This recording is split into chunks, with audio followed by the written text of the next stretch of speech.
اعوذ باللہ من الشیطان الرجیم بسم اللہ الرحمن الرحیم۔ سال دویم گورنمنٹ ڈگری کالج فورڈ آباد کے طلباء السلام علیکم۔ آج ہم سبق نمبر 4 محنت پسند خرد مند کا خلاصہ پڑھنے لگے ہیں۔ یہ دیکھیے ہمارے سامنے اس وقت سبق کا خلاصہ موجود ہے۔ سیر کرنے والے گلشن حال کے اور دوربین لگانے والے ماضی و استقبال کے روایت کرتے ہیں کہ جب زمانے کے پیرہن پر گناہ کا داغ نہ لگا تھا اور دنیا کا دامن برائی کے غبار سے پاک تھا تو تمام اولاد آدم مسرت عام اور بے فکری مدام کے عالم میں زندگی بسر کرتے تھے۔ ہمیشہ وقت صبح کا اور سدا موسم بہار کا رہتا تھا۔ آب و ہوا قدرتی غذائیں تیار کر کے زمین کے دسترخوان پر چن دیتی تھی۔ جسمانی طاقت قوت ہاضمہ کے ساتھ رفیق تھی۔ بھوک نے ان کی اپنی ہی زبان میں ذائقہ پیدا کیا تھا۔ اتفاقاً ایک وسیع میدان میں تختہ پھولوں کا کھلا، اس سے عالم مہک گیا، مگر بو اس کی تیز تھی۔ تاثیر یہ ہوئی کہ لوگوں کی طبیعتیں بدل گئیں۔ ہر ایک کے دل میں خود بخود کھٹک پیدا ہوئی کہ جو سامان عیش و آرام کا ہے میرے ہی کام آئے اور کسی کے پاس نہ جائے۔ اس غرض سے اس گلزار میں گلگشت کے بہانے کبھی تو فریب کے جاسوس اور کبھی سینہ زوری کے شیاطین آ کر چالاکیاں دکھانے لگے۔ پھر چند روز بعد ان کی ضروریات یعنی غارت، تاراج اور لوٹ مار آن پہنچے اور ڈاکے مارنے لگے۔ اس بدنیتی کی سزا یہ ہوئی کہ احتیاج و افلاس نے بزرگانہ لباس پہنا اور پیرزادے بن کر آ گئے۔ لوگوں نے خسرو آرام کی اطاعت چھوڑ کر احتیاج و افلاس کی طرف رخ کر لیا۔ چنانچہ سب لوگ ان کے مرید اور متقد ہو گئے۔ حالات نے کروٹ بدلی۔ سال میں 4 موسم ہو گئے۔ ملک فراق کا رنگ بدل گیا۔ زمین بنجر ہو گئی، میوے کم ہونے لگے۔ کبھی کبھی قحط سالی کا ٹڈی دل آ پہنچتا تھا۔ قحط کی مصیبت غضب کی تھی، اس لیے سب اپنے کیے پر پچھتائے۔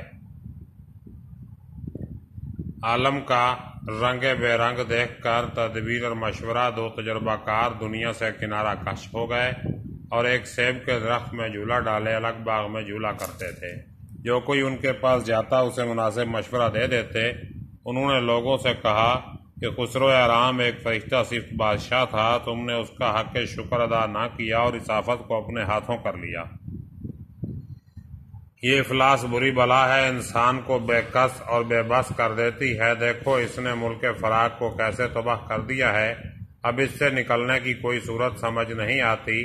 ہم نے سنا ہے کہ احتیاج و افلاس کا ایک بیٹا بھی ہے جس کا نام محنت پسند خرد مند ہے۔ اس کا رنگ ڈھنگ کچھ اور ہے کیونکہ اس نے امید کا دودھ پیا ہے، ہنرمندی نے اسے پالا ہے، کمال کا شاگرد ہے، لیکن اول تو سلطنت کا مقدمہ درمیان میں ہے، دوسرے ماں کے دودھ کا زور اس کے بازوؤں میں ہے۔ تدبیر اور مشورے کا سب نے شکریہ ادا کیا۔ سب محنت پسند کے پاس گئے۔ دامن کوہ میں دیکھا ایک جوان کبھی ہیکل کھڑا ہے، اس کا چہرہ ہوا سے جڑیا ہوا، پسلیاں ابری ہوئی تھیں۔ سب نے جھک کر سلام کیا، ساری مصیبت کی داستان سنائی۔ وہ انہیں دیکھ کر ہنسنے لگا، پھر انہیں جنگلوں میں لے گیا۔ کانوں کا کھودنا، اتار چڑھاؤ، تالابوں سے پانی سینچنا، دریاؤں کا رخ پھیرنا سب سکھایا۔ دفاتن سب کمرے باندھ کر آنکھیں بند کر کے دیمک کی طرح زمین کو لپٹ گئے۔ عالم سورج چند روز میں رنگ نکال لایا مگر نئے ڈھنگ سے، یعنی ساری زمین شہر قصبوں اور گاؤں سے بھر گئی۔ کھیت اناج سے اور باغ میووں سے مالا مال ہو گئے۔ شہروں میں بازار لگ گئے، عمارتیں آسمان سے باتیں کرنے لگیں۔ محنت پسند خرد مند نے جا بجا ملک اور شہر قائم کر کے اپنی سلطنت جمائی۔